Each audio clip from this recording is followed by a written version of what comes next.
Welcome to today's episode of Big Blue Kickoff Live, presented by Cadillac, the official luxury vehicle of the New York Football Giants. I'm Madelyn Burke alongside Lance Medow, Medow, if you're looking for him on social. Phone number here is 201-939-4513, or find us on social media using hashtag GiantsChat. Just a reminder, an archive of this show and our entire podcast network is available on the Giants mobile app, podcast platforms everywhere, and giants.com/podcasts. And we're coming to you from the Giants podcast studio, presented by Hackensack Meridian Health. Keep getting better. It's Wednesday, November 26th, the day before Thanksgiving. Happy go out to the bars with all your high school friends day, Lance. I thought you were going to just say happy pre-turkey day. That perhaps, too. to keep it as generic as possible. That too. I don't know. I mean, I feel like this is one of those days where it's like, all right, you're going home. Everyone's kind of getting together with the vintage crowd. Sure. Getting ready to eat all of the turkey and stuffing and pie and all of that good stuff, and get ready to express what we're grateful for. And watch football, maybe, simultaneously. Wow. Yeah, expressing what you're grateful for. We got a 3-game stretch. And when we talk about what we're grateful for, let's talk about what's happening out on the practice field. That is quite the transition. I got to give you credit for that. It's a hard pivot, you know. that was some pivot, Madelyn. Oh, there's my exit. You know, like sometimes grateful for what's happening on the practice field. I am grateful that the Giants are taking to the practice field today. They got a long week, Monday Night Football against the Patriots. So as they have their first practice of such long week, news about the quarterback, interim head coach Mike Kafka, saying Jackson Dart still in the concussion protocol, but he will be a full participant in today's practice. So participating fully, but still technically in the concussion protocol. Dexter Lawrence will not practice, dealing with an elbow injury. It's the same elbow that he injured last year that kept him out for a big chunk of the season. Those are the big headlining injuries right now. Kafka said that this, quote, should be the final step in the concussion protocol this week of practice. Again, full participant, still in the protocol, remains to be seen, but Dart and Winston likely taking first team snaps as they get ready to take on the Patriots in New England on Monday, Lance. I would think, given the fact that Jackson Dart had last week to help with his recovery, that hopefully all signs are pointing in the right direction, that he will pass through concussion protocol. I think it's a good sign that Wednesday, to your point, it's a lengthier week, that he's already at least labeled as a full participant, Madelyn. So I think the extra day, the fact that he had last week, should at least give him a very high percentage chance of being back under center. And I think it adds a level of intrigue to this matchup, not just because the Patriots have the most wins in the NFL, but you're going to have two young quarterbacks under center with Drake May at New England and then, of course, Jackson Dart with the Giants. So that at least adds a layer of interest, at least from a big picture perspective, even though both of these teams are on opposite directions. Lance, as though there's not a layer of interest with Jameis Winston at quarterback, though. Of course. No, that goes without saying. But I guess for the future and what may lie ahead, I think these are two of the younger, futuristic type of quarterbacks. And also, too, when you take a look at what's happened with the Patriots and their turnaround from last season to this season, I mean, the way that they, kind of had their struggles in Drake May's rookie season, they ended up, losing their head coach or firing their head coach in Gerard Mayo. And then now they're 10-2, barreling down the home stretch of the season. I talked to Eli Manning about this last week, and, he kind of likened it to, his brother Peyton's rookie season. They were 3-13. Then their sophomore season, they're 13-3. Eli's rookie season, they had a losing record. His sophomore season, they turned it around and they, find some success. So sometimes you just got to kind of learn throughout the process of, okay, maybe that first season we're getting together and figuring out what we got here. A lot can change over the course of a season. Well, and also I think it depends on the stability that you put around the quarterback, specifically, Madelyn, if we're talking about the signal caller. In Drake May's case, I think New England made two really good decisions. They brought in Mike Vrabel, who has a good pedigree and a track record of what he did at Tennessee and also understanding New England's franchise and how they operate since he played for Belichick. But he brought in Josh McDaniels as his offensive coordinator. And I think that enabled Drake May to take the next step after it was a revolving door of play callers in the first few years. Now, Jackson Dart, similar experience. Clearly this year, He's had to deal with a lot of change. We'll see what lies ahead in 2026. But that could do wonders for a young play caller, and it could also have the opposite effect. And not to go back into the archives, but we saw it with Daniel Jones firsthand, right? Daniel Jones was with Pat Shurmur and actually had a productive rookie year. Then, of course, they made a change, and Joe Judge came in, and it was a completely different story. So you got to walk that fine line at times, and this is the nature of the beast when it comes to the NFL.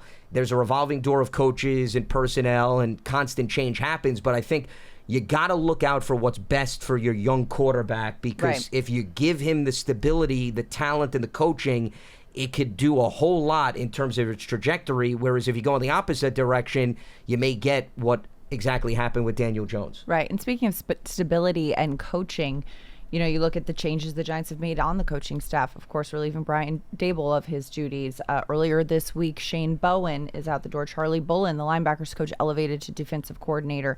I know the guys have talked about this earlier in the week on the show, but when you look at a change in defensive coordinator happening on a week that's a long week, going into Monday Night Football, a little bit more time, and yes, there's a holiday, which will affect things slightly, but having more time to prepare and more time to dive in for Charlie Bullen is going to be beneficial as he makes his debut as defensive coordinator on primetime. I think what can be expected from a change perspective is it's unrealistic to think they're going to drastically change the scheme. I mean, they're this late in the season that the scheme is the scheme, but I think where Bullen can maybe change things compared to Bowen is situational football. I think it's not scheme that's going to change, it's selection, right? You know, you've got the same ingredients in the pantry. You're just choosing when and where to use them, perhaps in a different way. You know, instead of, okay, starting with this, you're maybe grabbing that one. And it's not like you're going to completely have a new selection of plays or circumstances, but you might be using them in a different way. Yeah, where he picks his spots to play man-to-man, where he picks his spots to play zone. Does he bring perhaps a blitz in a certain situation? Is he more aggressive later in the fourth quarter, depending on the game flows? You know, that lies in the decision-making of the defensive coordinator. But he's not bringing in a savior off the street. He still has to deal with the injury report and the ebbs and flows of what's going to happen during practice, but he can push different buttons than Shane Bowen did. I think that could be a potential change, but I don't see him revamping things drastically to the point where they're going to be shuffling personnel and it's going to have a completely different look. I think he's going to pick his spots, and that will probably be the most noticeable change. But I think anytime anything changes, something changes, right? You change the personnel, whether if it's Shane Bowen in the front of the room or if it's Charlie Bullen. Just like, you know, on this show, if it's, you know, you and Dots or you and me or me and Sean, it's just there's when you change the people in the room and the circumstance of it, the energy shifts a little bit. Remains to be seen how it's going to shift, especially a challenge when you're going up against the New England Patriots and an MVP candidate in Drake May, which is also another thing that is impressive to see, that Drake May has gone from, you know, a solid rookie quarterback to an MVP candidate in just his second year in the league. And I think part of that is, once again, his comfort with what Josh McDaniels is calling for. He has protected the football. He leads the NFL in passing yards per game and completion percentage. So, I mean, that's Tom Brady territory. Yeah. That's pretty impressive considering, once again, he and McDaniels are together for the first time after they made the coaching change. And, you know, they brought in some talent around him. Not overwhelming talent. I think he and Stephon Diggs have built a really nice rapport. They've had some semblance of a run game. The defense has done a good job. They've won 9 in a row. They have not given up more than 23 points. So what you're doing is, Madelyn, you're telling your young quarterback, you know, you don't have to go out there and score 30-some-odd points a game. You can get 25, 27 points, and they'll be within striking distance of a victory. And that matters, because look at the Giants' defensive struggles.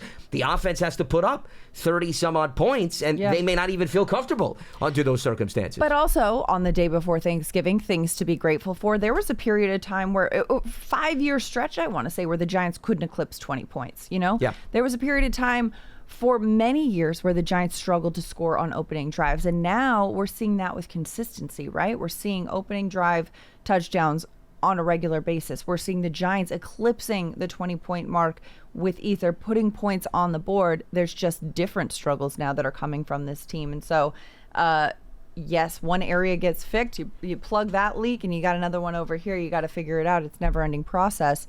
But, yeah, we're evolving.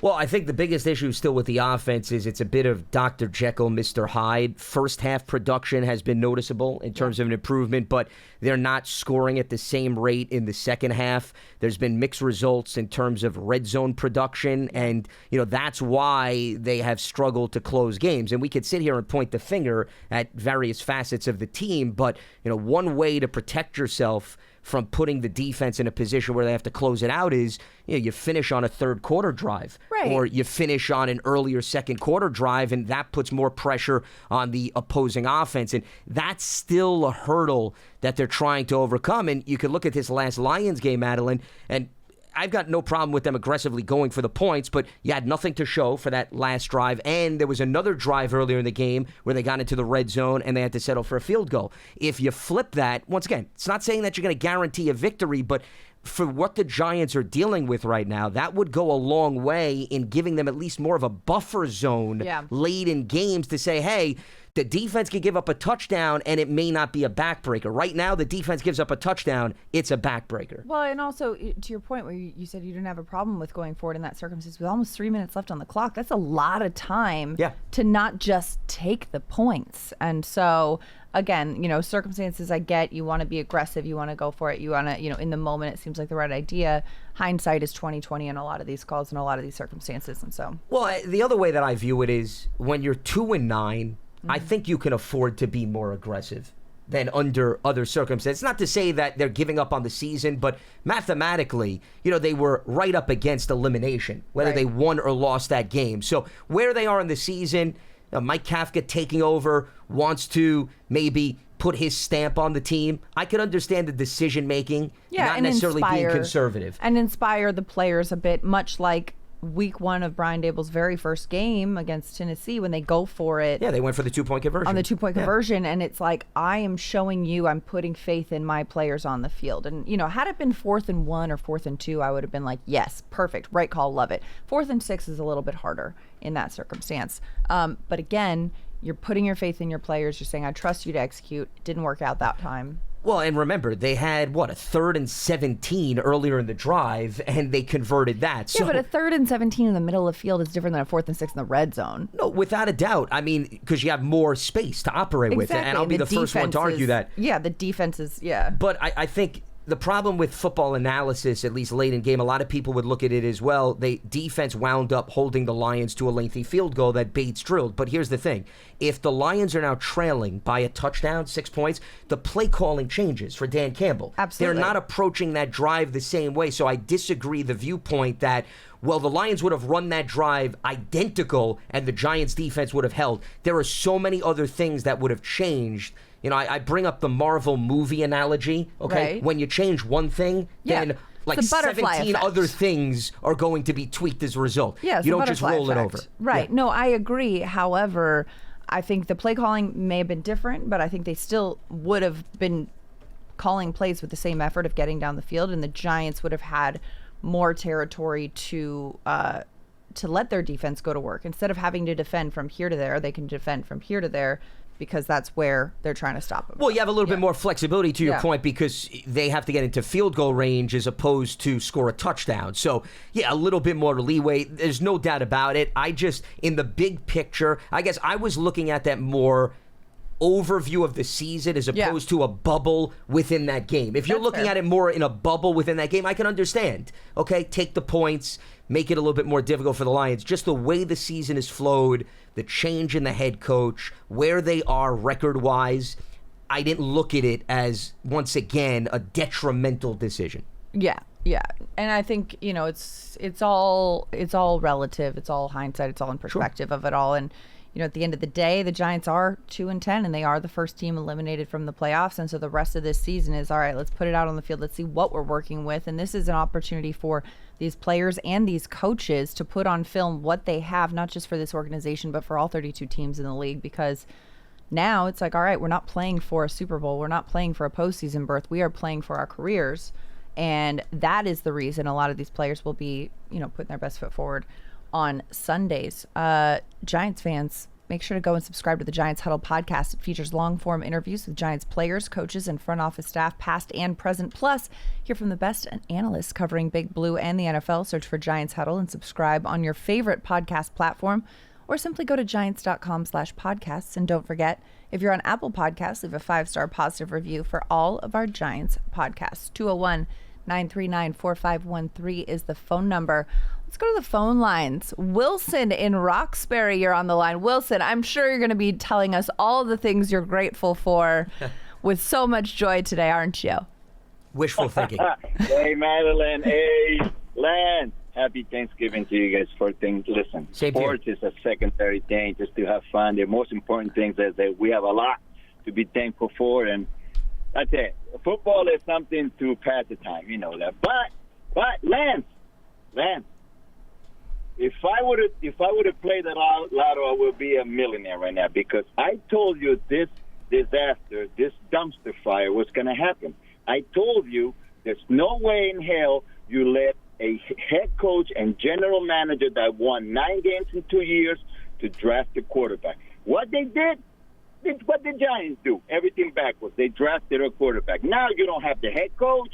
You don't have the defense. And other teams have done that too, Wilson. It's been a trend, I would argue. Okay, but I don't care. Okay. No, I understand you're looking at it, but no, I understand that. But even going back to the season, I remember we did multiple shows where we brought up that a head coach and a general manager drafting a quarterback does not guarantee job security. That actually is a false perspective, because the opposite has happened. Bryce Young is another one. The Panthers, Frank Reich didn't even last his full season with Bryce Young. So I could give you multiple examples. Well, Bryce Young didn't last his full season don't either, give me multiple. Well, he's battled some injuries, but the bottom line is there's been instability in Carolina. Lance. So we've seen it with a lot of rookie quarterbacks. Lance. Yeah.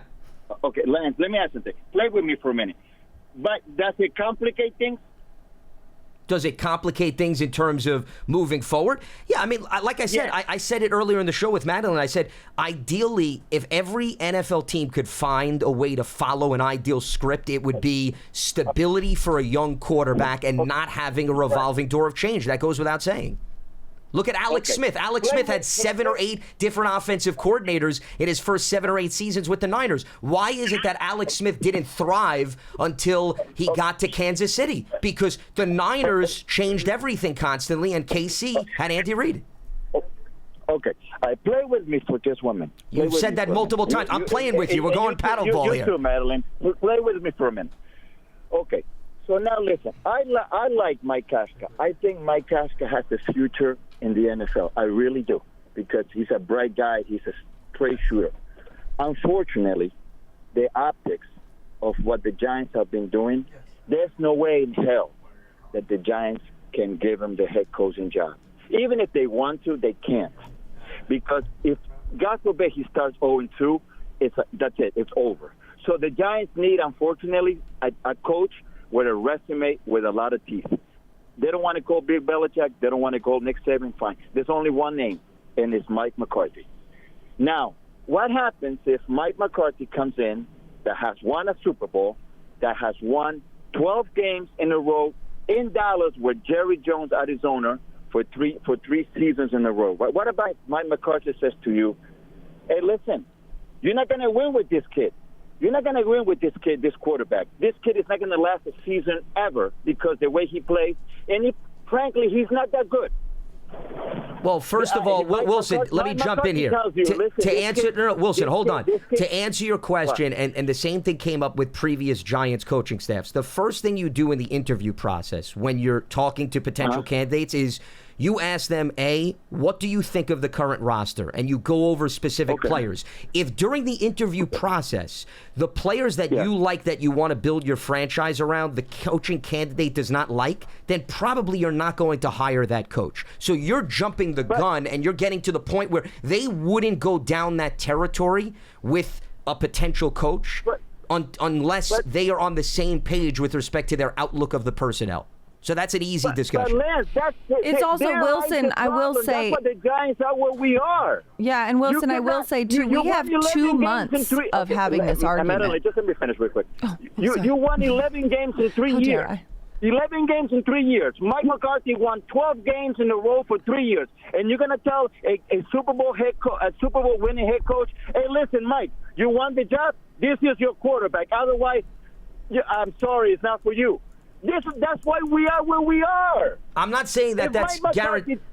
Wilson, so basically what you're saying is that a coach comes in, hypothetically speaking, tells you they want to completely revamp the roster. And first of all, there's going to be clearly financial repercussions to doing that. So you're not going to all of a sudden go immediately in the direction. But you would listen. But if you like the personnel, then you're going to stick with the personnel, especially if you have a quarterback on a rookie contract, which is extremely valuable. Keep and that also, in mind. Wilson, also to make a point of the fact that, yes, resume is important, and I do agree with you. You need somebody who's been there before, but that doesn't always translate. I mean, Bill Belichick, the Super Bowl winning coach, his last season with the Patriots, 4-13. Right now, with the UNC Tar Heels, 4-7. So, yes, he's got a lot of talent, Bill Belichick, in his little finger, but he's not really executing in the same way. So all I'm saying is that resume only goes so far. Madelyn, and we have 2 months left of making this decision. Good luck convincing him of that. It's all right. I'm just going to, listen, I'm here for it. All right, get it off your chest, Wilson. What do you got to say? We would have winning franchise, but the Giants have won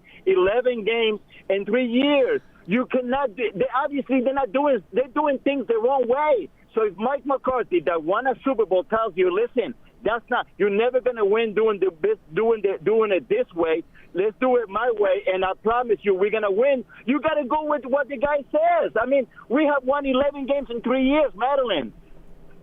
Well, I mean, once again, I respect it, and Wilson, I am grateful for the call and the joy that Wilson brings to the show on a regular basis. That makes one of us. But anyway, honestly, I respect the fire. That's the thing. If you're not 10 toes down, this passionate, are you even really a fan? And I respect that Wilson cares this deeply about the team to call in and express this stuff on a weekly basis. And I agree. That something needs to change. Is it Mike McCarthy? Maybe. Is it a candidate that we haven't even considered yet? Because again, it's going to be 2 months before we actually have somebody in place the season's going to end. The interview processes are going to start. There's going to be people that perhaps are currently employed by other teams that are no longer at that point, that are in the rotation for that role. And there might be a name that we're not even thinking of right now that's in the mix. And so I think at this point, sure, we can pontificate about it all we want to, but it's a little too soon to think, okay, this is who it has to be, because we don't really know what all the options are going to be. We don't know what the circumstances are going to be come, end of December, early January, when that process begins. Yeah, we don't know who is unfortunately going to maybe lose their job elsewhere. That's, once again, just the nature of this league. There's always a surprise or two every single year. About 6-8 coaching openings. About a quarter of the NFL turns over rate-wise on a consistent basis. So you look at when Vrabel was let go from Tennessee, Seahawks parted ways with Pete Carroll. I would say those were surprises. So we don't know what's going to happen. But the Giants have gone in a variety of different directions, and I would say the results haven't been overwhelming. For example, they promoted Ben McAdoo, and that had mixed results. Okay, so that would be like Kafka, sticking with him. Sure. Okay. Then we've seen them bring in Pat Shurmur. And I understand Pat Shurmur is not Mike McCarthy, but Shurmur had previous head coaching experience. No, he didn't. He did. In the NFL? Cleveland. He was with the Browns. Pat Shurmur was with Cleveland Browns. Oh. Yeah. As head coach? Why did I He was the head coach. Okay. Yeah, the Browns. All right. So that's an example of that. Joe Judge came from the Bill Belichick coaching tree, where New England won religiously. Dable did a great job in developing Josh Allen and Buffalo's offense. So, I mean, I could sit here till we're all blue in the face and ad nauseum go over the pros of a lot of previous Giants coaches based on resume, who they worked with, and the results have been similar. So you come in and you say you got to get a head coach with X amount of previous years. That's fine. And I don't think there's anything wrong with that if they go down that hypothetical road. But to suggest that it's a guaranteed blueprint to win and that you should listen to that person and not have any substance in who you already previously have on the roster, I also think is a very small-minded perspective. We've got some YouTube comments chiming in. MB Goblin saying, happy almost Thanksgiving, everyone. I'm most thankful for our O-line this year. I agree. Sean and I talk about it on a regular basis, the impressive play that we've seen from them. Honestly, I'm okay with Winston going out there Monday with how well he played last week. I'm all on board with Kafka if we keep seeing improvements. Got to give a hat tip to Jameis Winston. I mean, I know we've been gassing him up a little bit, but I mean, the fact that he came out there and played the decisive way that he did, the execution was incredible. And only 2 players in the history of the National Football League have thrown for over 300 yards and had over 25 yards receiving. 1, Tom Brady. 2, Jameis Winston. Elite company right there. So I'd love to know how many guys have actually been targeted to even fit under that umbrella. Listen, that's the other thing that's interesting. Why ruin a good story? I'm not. I'm trying not, but I'm just looking at it, I guess. So how many quarterbacks realistically have been targeted like Winston and Brady, I guess is my question. And also, gotta show some love to Gunnar Olszewski for also scrambling and creating time and making that incredible throw to Jameis. I mean, that was Gunnar's first pass in an NFL game, and this man... accuracy. By the way, he completely downplayed that play after the game. I know. I don't want to say that he didn't care, but I loved his answer when he said, I get more excited fielding a punt than I do throwing a pass. That was his response. Which also, too, if you've ever fielded a punt, though, it's such a unique experience. You're just looking up here. It's like being Jon Snow when everyone's coming at you, and you're just like, all you're right. on an island all by yourself. Yeah. JFed4942 saying happy Thanksgiving from Canada. We had ours last month. I don't see why the Giants can't beat the Patriots. Honestly, I kind of agree with you, JFed. Also, happy belated Canadian Thanksgiving. That's in October. That was the week that the Giants had Thursday night football against the Eagles, was the Canadian Thanksgiving. But I do think the Giants are the best of the bad teams right now. Like, yes, they're 2-10, but they are a competitive 2-10. They're an exciting 2-10. They're in every single one of these games, and in an alternate universe, they're 10-2. The Patriots, I would say, in an alternate universe, could be like, 6-6, maybe. I don't know. I think there's a lot of they have a lot of talent, and Drake May is playing very well. Of course, leading the league in passing. He's had over 200 passing yards in every single game this season. But there are moments where the Patriots leave the door open, and so anything could happen on primetime. You never know. Well, the biggest difference between both of these teams is New England has finished successfully and the Giants haven't. That's the biggest separator between both of these teams. I say this, if you look at, on average, Madelyn, the majority of NFL games, 95% of them are decided by one possession. Yeah. So you're going to have to find a way to finish. And New England, the reason why they're on this 9-game winning streak, they've played a lot of close games, with the exception of they beat Tennessee 31-13. They beat Carolina 42-13. They beat Cleveland 32-13. And the Jets, they beat by 13. So out of these 9, 5 have been decided by one possession. As I mentioned, nobody has scored more than 23 points against them. And they have found ways, with Drake May protecting the football, the defense playing sound, and not taking a lot of risk. But they've trailed. They've had to rally. On paper, they don't have a bunch of Pro Bowlers. They just lost the left side of their offensive line due to injury, though both of those guys were rookies and have given up 16 sacks combined. So they haven't necessarily been smooth sailing. But you're noticing... But they were the starters for a reason. You're noticing that they are going to lose 2 starters, so that could create some opportunities for the Giants. Do I think this is a winnable game? Absolutely, because New England hasn't run away from the opposition, but also the Giants have been in just about every game. So it would also be surprising if the Giants all of a sudden were not on Monday night in the thick of things, when I think they've done a pretty good job doing that regardless of the opposition. So now you can say the Giants are in just about every single game. Win, lose, or draw, it's going to be a competitive game, is what I feel like I can guarantee. Barring turnover fest of some sort. Yeah, unless this is the Saints game all over again, which I would be flabbergasted if it was. Giants fans, with another impactful draft and free agency class in the books, that means it's full steam ahead to the 2025 season. Take your fandom to the next level with a Giants season ticket membership and catch all the action at MetLife Stadium with an exciting home schedule on the horizon. With a membership, you'll also stay connected to the club all year round, not just on game days, with exclusive member access and benefits. To learn more about a New York Giants season ticket membership, visit giants.com/tickets. We've got 3 home games left on the horizon, but of course you can log in and get your season tickets for 2026 because, fresh start. Why not? Let's go back to the phone lines. 201-939-4513. Jimmy in West Caldwell on line 2. Jimmy has a response to guys, Wilson. Happy Thanksgiving. Look at that. Same to you. Happy Thanksgiving, Jimmy. How are you guys? Doing all right. What's on your mind? Thank you. I'm a Giant fan. I'm 58 years old. I heard the last caller, Wilson. Mm-hmm. I get the passion. I get all that. I like Mike McCarthy. I would love for him to be my coach, but I want to keep the kid. The kid is he's got it. He's got it, and I like the idea, and I don't hear anyone talking about it. Ohio State's defensive coordinator, we'll watch him Saturday afternoon. Matt Patricia as my defensive coordinator would be phenomenal. This guy, Dable, came in, hired that guy, Shane Bowman. He did nothing. He cost him his job. He should have fired him a long time ago.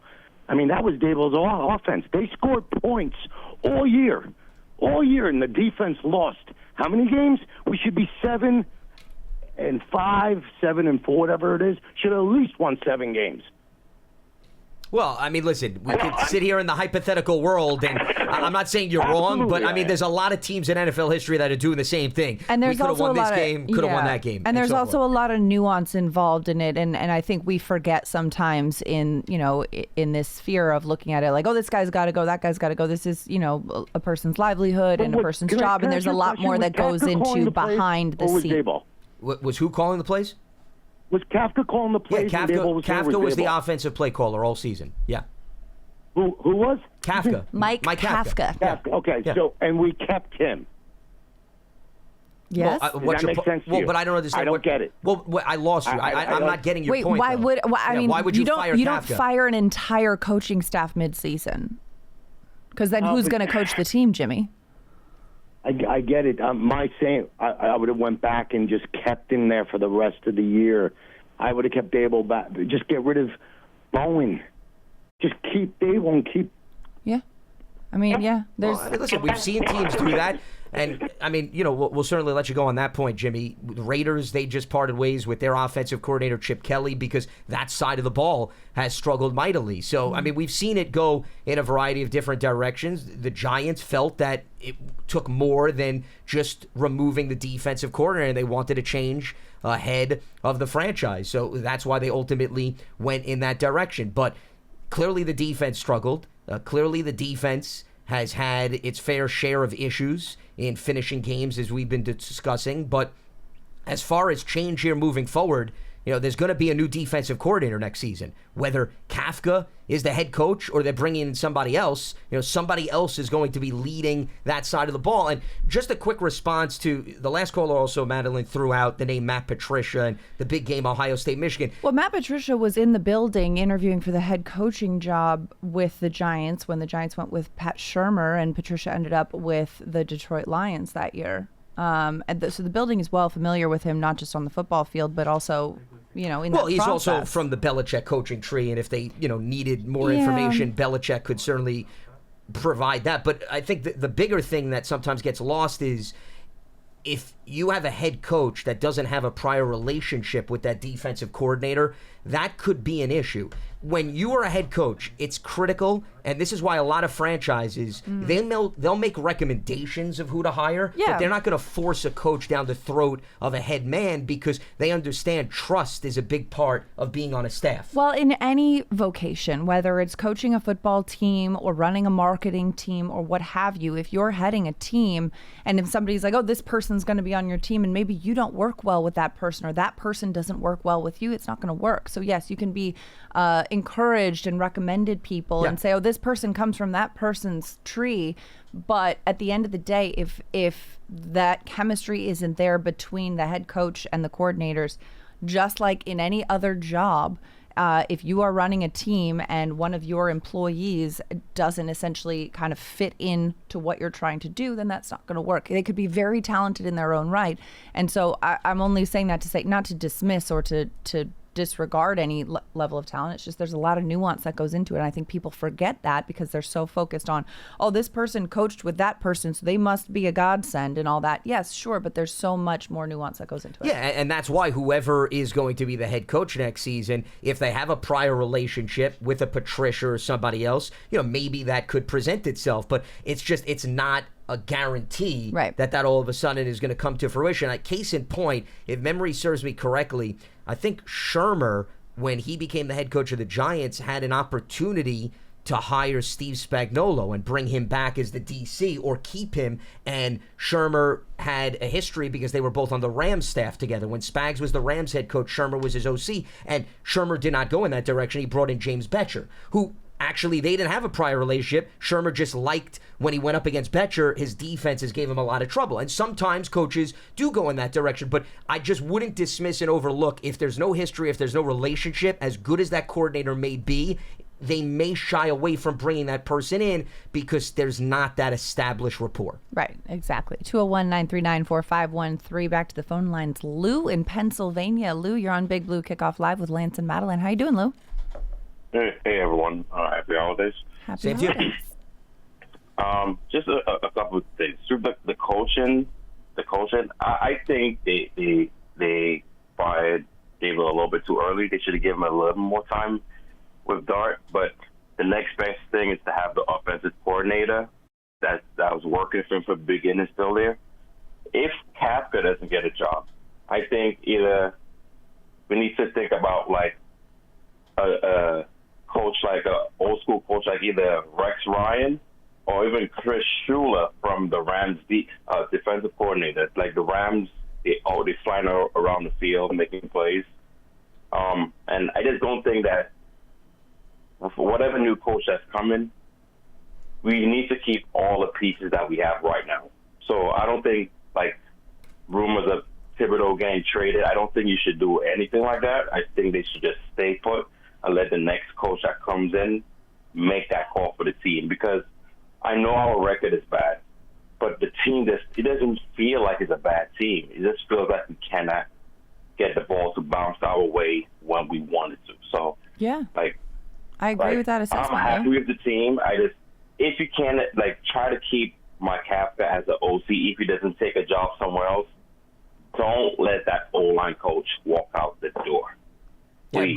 But I mean, that's the risk, once again, you take if you don't retain Kafka, let's say. I mean, him and Carmen Brasillo are right now on the same staff. Right. So that wouldn't be a concern. You bring in a new coach, though, keep in mind, he may not want that offensive coordinator. He may not want that O-line coach. Or he may respect that offensive coordinator and that O-line coach, but he may have a buddy that he's worked with before that's, on his couch and wants a job, and he might say, you know what, listen, I respect what you've done here, but I want to bring in the person who my loyalty is to. I think, once again, I'll go back to my statement. I think the worst thing that you could do on any level of football is bring in a head coach and force a staff on him. It's a terrible idea. So if you're going to bring in a new head coach, you have to give them the freedom to bring in who they want on staff. You can make recommendations. For example, when Dave Gettleman was the general manager and, they brought in Shurmur and Judge, there would be recommendations. Hey, take a look at this DB's coach. He's done very good work in terms of developing our corners. So you have an interview, but that doesn't mean that individual is going to be forced into hiring that person. Right. All right.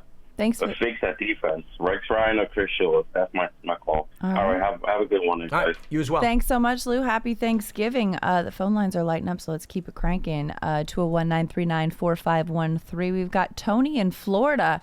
Florida man Tony. Happy Thanksgiving. How you doing? Happy Thanksgiving to you guys. Just want to let you guys know that I've been listening to all these callers. I do think that they fired Dave a little too soon. The offense is really good. Oh, hold on, Tony. You're breaking up. Are you going? Are you driving somewhere? Or are you? Maybe I should go outside. Oh, there we go. Yeah, we got you back now. We got you back now. Yeah. All right. Okay, So sorry. Go ahead. As you were saying. So what I was trying to say is that the problem is the defense, a lack of motivation. They need a defensive coordinator with motivation, because these guys are flat in the fourth quarter. Look at the offense when the on the sides and penalties.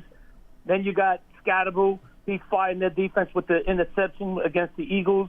And then you got Jackson Dart. He's fired up. And even Winston is fired up. The offense is fired up. They're ahead of the defense. It's the defense that cannot close the game. Well, Tony, I understand what Lance was saying, that, in the fourth quarter we need to sustain the drive. That's true. But we lost a lot of, rookie pieces, Malay and Neighbors and Scatterbo and even Dart. The point is, we need a coach on a defensive side, or maybe overall, like John Gruden or something like that, to help that. Bill back fired up. Well, You've seen what he did in the sideline. If you remember the Bill Parcells era, that's what they need. They need something like that. Well, but Tony, let me flat. let me just fight back a little bit with your point. These are, once again, these are professional athletes. If you need a pep talk from a coach to get you to a next level, I would argue you don't belong in the NFL. I don't know that pep talk is necessarily what he's saying, though. I think all players are different players, and understanding how to get the best out of each person is valid. And I don't necessarily think Tony's sitting there saying, "Oh, we need a cheerleader on the sideline," but it's somebody who understands how to bring the best out of each individual. Whereas some people need to be told, "You ain't whatever," and have that challenge. Whereas other people need that positive reinforcement. I think someone who is able to understand what these players need to get them to rise to their best, that's coaching. Well, and I think that lies in the positional coaches. For example, Brian Burns even talked about this week that Charlie Bullen, helped him change his approach as to why his sack total has gone up, look at things a little bit differently. I think the positional coaches have far more influence than the defensive coordinator, to your point, on maybe getting the most out of an individual. But they've lost so many close games. Think about what was on the line in that Lions game. It was the attitude of, here we go all over again. If you need a reason to go out there and close the door at this stage, after everything you've been through, then once again, I would question whether you belong in the National Football League. Yeah, and I agree. I don't think they need a reason, but I think it's also being put in a position to succeed and put in a position to use those skills that the position groups have I would given. argue that's strategy. That to me, that's not emotion, that's strategy. That's X's and O's. Can I say something? Look at what Parcells did to Lawrence Taylor. When Lawrence Taylor wasn't playing good, he put notes on his locker room. He said things to fire him up, to get that point. And, certain plays in that defense don't have it. They just don't. That's part of coaching. And if they don't have it, they need to go. But the point is, the defense, how they give up those plays, like Jahmyr Gibbs, that safety just stood there and watched him go by, and then he decided to run. I mean, where is the motivation of them making those tackles? I mean, they just flat. They stay out there flat. That's part of coaching. And if they don't have it, they need to go on the defensive part of the ball game. But I'm just saying the offense, they're ahead of the defense. They're way ahead of the defense because they are motivated. They're executing the play. The defense is not. And that's the problem we're having right now. Now, you're saying about, getting a new coach and stuff like that. Yeah, we do need some kind of motivated coach, to get that defense fired up because they don't have it. They're flat. Yeah. They just don't have it. I can see that too, Tony, and thank you so much for the call. And I think a lot of motivation too not only comes from being put in a position to succeed or being, kind of put in a position to feel the most confident about your own skill set, but also from success, right? And when you're not doing well, sometimes it's easy to kind of fall into a slump. Also, I think the words that a defensive player hates to hear the most on the sideline are punt team, get ready. It's like, wait a minute. Already? We just got back to the sideline. We just started looking over what we're doing, and it's already time to get back out there. And I think a lot of times in the second half, like you were talking about earlier, Lance, is yes, the offense is executing really well in the first half, sometimes falling off in the second. And when that happens and the defense has to get back on the field and things fall off, it starts to fall apart, it starts to crumble. Well, and that's why you can alleviate your defense or what you're relying on them if, once again, you consistently finish drives on the offensive side of the ball in the second half. Balance, in terms of the point about the Jahmyr Gibbs, the run for the lengthy touchdown that gave them the lead in overtime, the blocking was sensational by Detroit. Now, you can tell me all you want about maybe the lack of effort by the Giants, but if you go back and you watch that play, everyone went left. The two tight ends got to the second level. Amon-Ra St. Brown was able to take on his blocker. I mean, they executed that to perfection, and that was a big reason why Gibbs broke out and ran for the touchdown. But also, that's not a play that was unique to the Lions. I mean, the Giants did that too, where they were able to break open Tyrone Tracy for 42 yards in that play too. So it's like you get that blocking and executing successfully, and you get the entire defense to go one way, and then the ball goes the other. There you go. Then you break out a big chunk. Well, that's why, to me, the area where they could have prevented Gibbs was in the secondary. Right. The angle to take once all of a sudden Gibbs gets to the third layer of that defense, that's on the safeties and the cornerbacks, and that's where they were lacking a depleted group right now. The best position to maybe bring him down. And yes, he's still going to get a big gain, but now maybe you stop him in the red zone and you have to force the Lions to try to finish that drive differently. The Giants' official connected TV streaming app, Giants TV, brings original video content and game highlights on demand and direct to Big Blue fans. Giants TV is free on Apple TV, Roku, and Amazon Fire TV, and on the Giants mobile app. 201-939-4513 is the phone number. Jake in New York. Jake, welcome to the show. You're on Big Blue Kickoff Live with Lance and Madelyn. Hey, guys. How's it going? Thanks for taking my call. Thanks for calling in, and thanks for holding. Yeah, of course. So with, honestly, the team not being the best right now, they're not actually playing bad football. It's just unfortunate circumstances, everything going on. There's been a lot of negative on this team. I just want to know what you guys have been thinking of just the overall team morale between guys like Jameis Winston, who's always there to have a good time, just laugh. Then you got Dart and Scadaboo, who are like brothers, like just goofing off, just like it's granted they're not winning all these games, but they are a fun team to watch. And I want to know, like, what do you guys think just like of just the overall team morale? And even though having one of the worst records in the season, they're still running out there like they're little kids playing football for the first time. I agree with that point, Jake, and I think, the record on the field is struggle and frustration for a lot of people, but, there is a personality to this team that we haven't seen much in years past, and there is a culture building and, a youth movement, and when you talk about Scat and Dart and how they've come in here, and they don't carry that weight of the years of struggle that the Giants have had. Yes, they're understanding this season is not going quite so well, but at the end of the day, too, there is a joy based upon the players that we have in this locker room and the player-driven leadership in this locker room, and a joy for the game. And I think that's the reason that this team is still so competitive despite the struggles, despite the record, despite the losses. And that is something that is a tangible building piece. You're enjoy.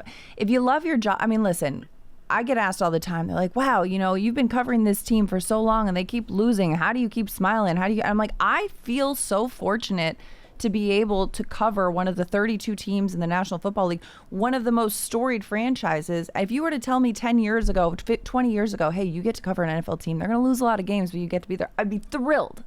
So I think it's all perspective, right? Absolutely. Not to say that, these guys are just happy to be here. No, I mean, of course they want to win. Of course they want to experience more success. But I think they have a perspective of, let's be grateful and enjoy what we're doing. And, especially guys like Dart and Scat, like spending time talking to them, like they just love football in a way that is so pure. And that's gonna be something to build on. Well, they're young. I mean, they're in their first year in the NFL. I think that's a product of you don't know any better because you haven't been in the league 5 or 6 straight years where you've all of a sudden endured losing. I think a veteran has a different perspective. Jameis has been in the league a lot of years, and he still sparks joy. I'm not disputing anything. I think to answer the caller's question, I don't think there's any issue with the morale of this team. Yeah. I don't think that's the reason why they're losing because, once again, I think it's more on the lack of execution and X's and O's than, them needing to put on a sports film to get motivated like a previous caller, was insinuating. I don't feel it's fairy tale football. I think the reality is these guys are professionals. I think a lot of these players understand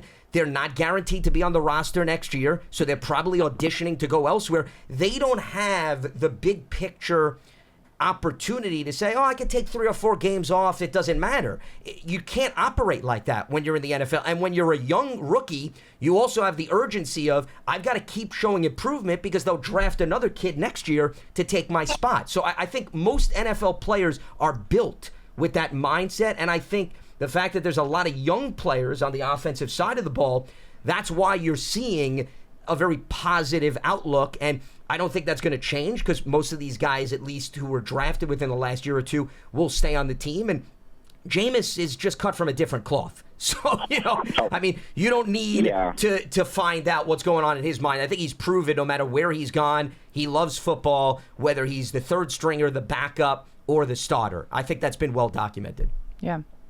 Yeah, absolutely. I absolutely love the morale of the team. Like, I'm a season ticket holder. I've gone to a bunch of games. I was at the Chargers game when they won. The atmosphere was electric. Literally, everybody was jumping, screaming. It was like the most fun, and it was awesome because we watched everybody have fun. I was there when Malik got hurt, and everyone was so high, and then it shut down to a low. But we got back up. We cheered them, and then with Dart's injury, with a concussion protocol, and now we have also Scadaboo with his ankle.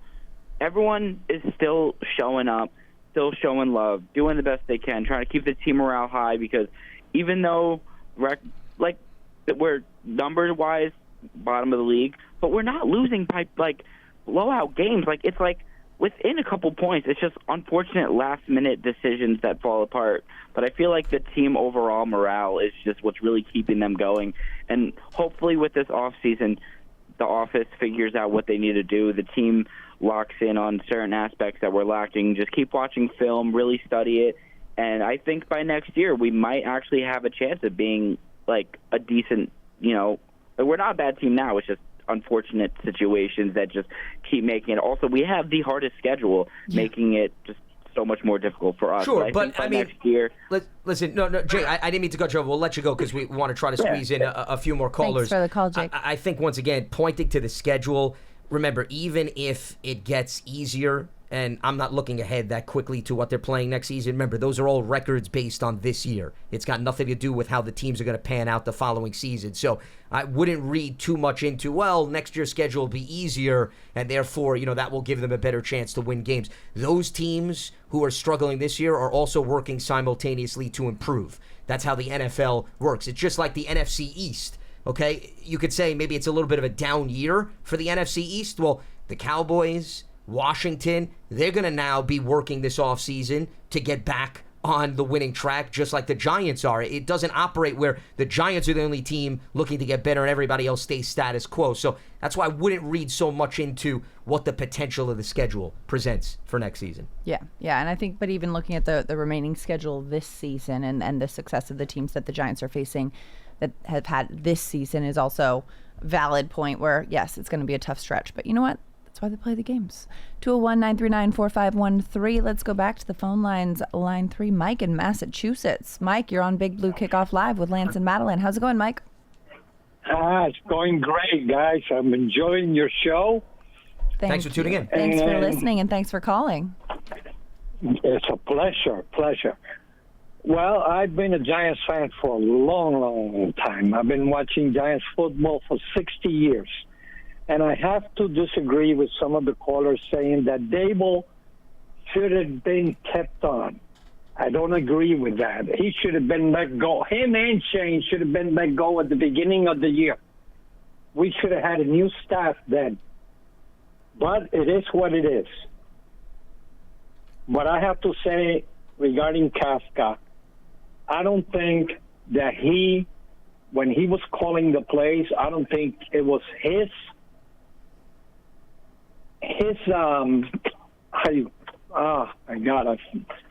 Meaning maybe he didn't have a chance to be as aggressive, you're saying, based on that he was running the offense that Dable wanted to run. Yeah, he was. It wasn't like he was doing it, like he was creating, the plays.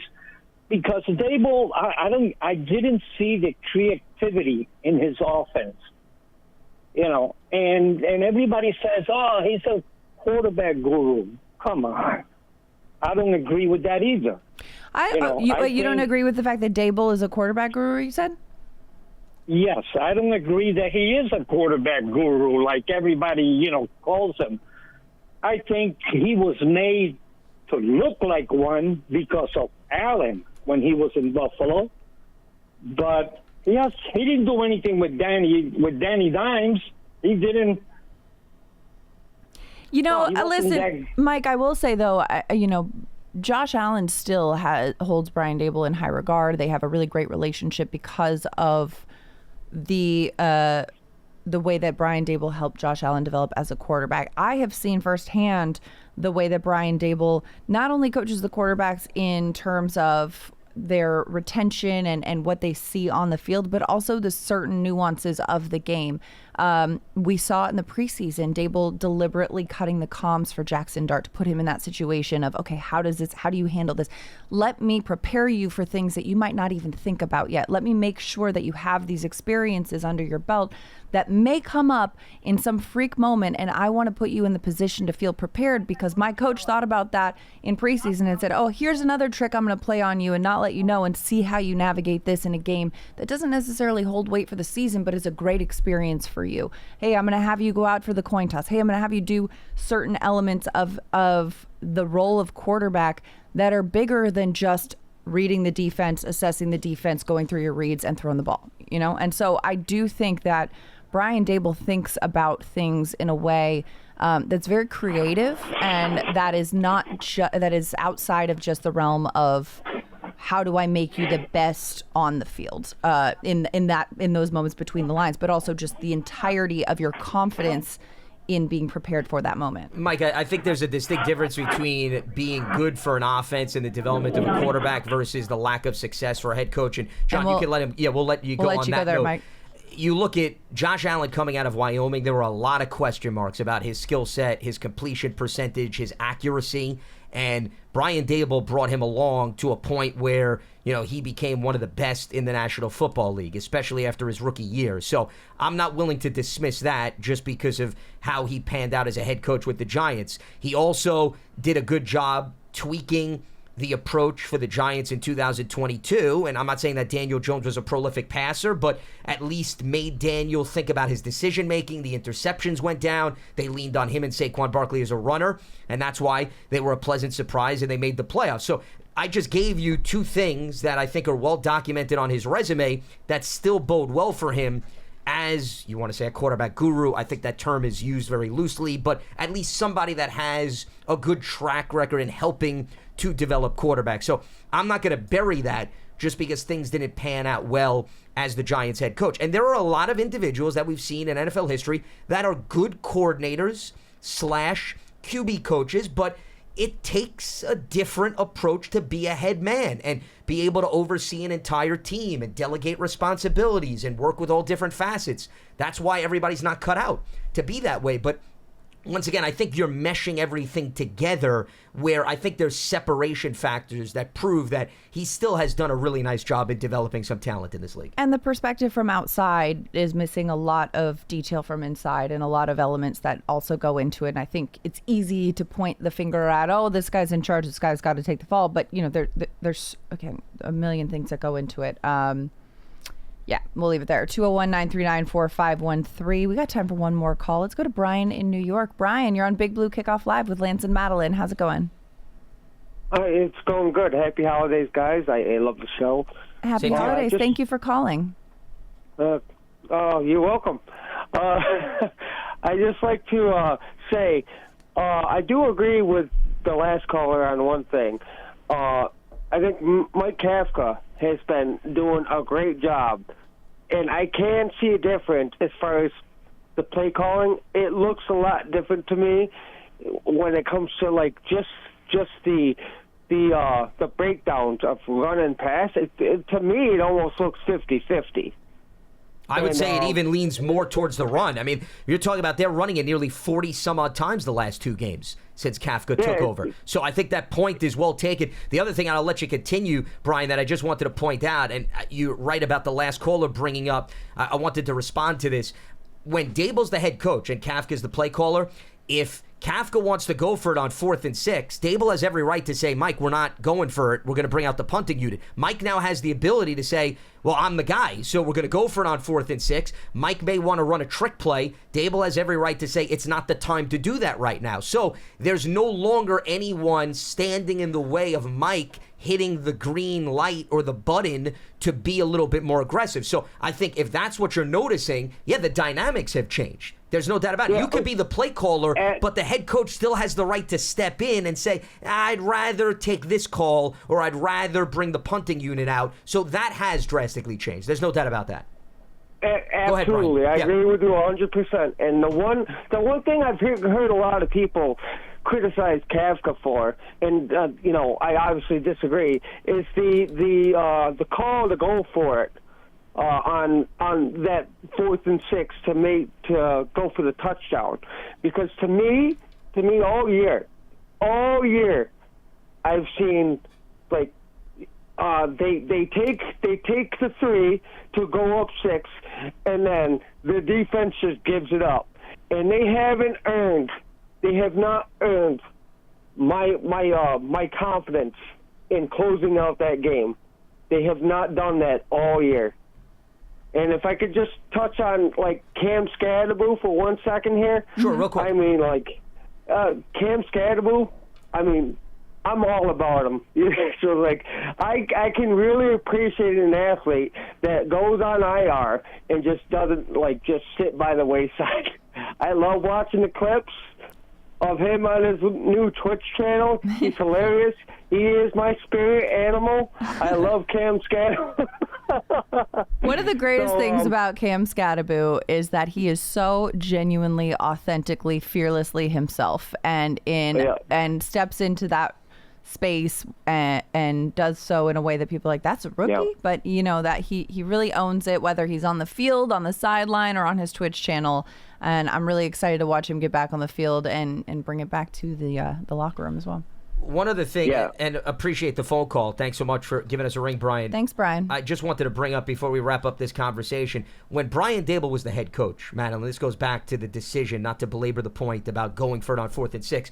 They were going up in a tight game against the Chicago Bears, okay? And the Giants, they left their offense out on the field, if you remember. Yeah. Okay? And it was a 24-20 game, okay? And there were situations where Brian Dable decided, I'm going to try to score points, because I think it goes back to the last caller's point.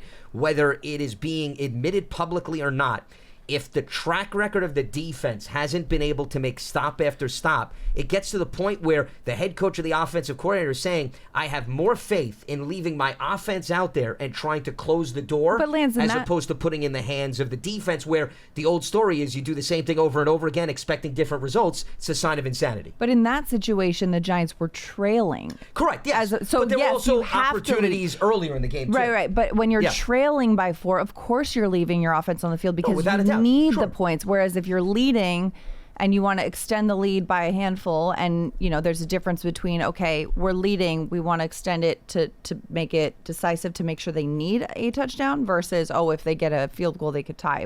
I think it was more similar to the ending of that Cowboys game, where it's like, okay, now they just need a field goal to make it interesting, as opposed to putting them in a situation where they had to go the length of the field, which is the difference there. No, I'm just saying that with Dable as the head coach, yes. I guess I don't think Kafka's mindset has just flipped, I guess is what I'm saying. He's been around for other scenarios playing out where the defense has been out of the field, and he's seen it firsthand. So I do think that, this is just my personal opinion, I think that has influenced how he handles late game situations, because he's seen it and he saw firsthand how it's played out, and unfortunately it has not bounced the way of the Giants. Sure.